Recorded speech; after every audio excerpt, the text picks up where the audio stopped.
Ekipa je zakorakala v drugi teden priprav. Igrišče v Ljudskem vrtu je pobelil sneg. Idealen tajming torej za umik v tradicionalno bazo Moravske Toplice. V primerjavi z lanskimi pripravami je bilo bistveno topleje.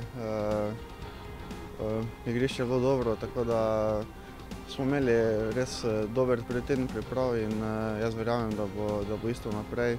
Super, da danes, ko v bistvu bi bilo zelo težko trenirati tukaj, da gremo na pot v Moravce in da bomo tam s tistim ogrevanim igriščem imeli malo boljše razmere. Preverjeno okolje z ogrevanim igriščem in vsem, kar ekipa potrebuje, je tudi v teh pripravah prvi postanek vijolične zasedbe.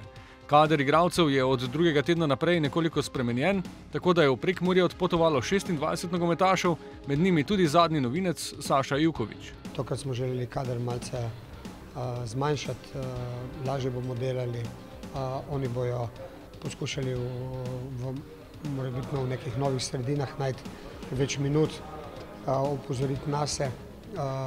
Doma sem pustil tudi Denisa Šmeja, sem zaradi tega, ker ne more še trenirati z nami, in pa Rajčeviča, kateri tudi še ne trenira na igrišču, in da bi ona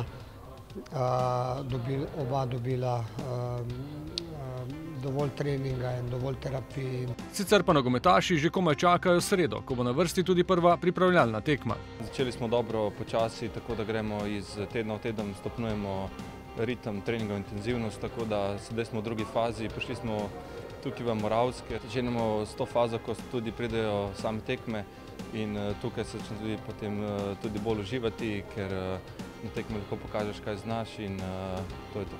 Tekme si bodo potem v nadaljevanju sledile na vsakih nekaj dni. Na ta način bo tudi najlažje popravljati, odpravljati napake, nadgraditi igro.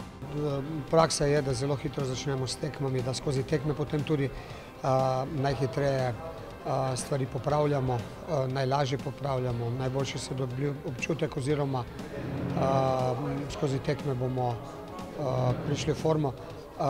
V smislu tem, da bo res poudarek na temu, da bomo na tekmah najboljši, kar se da.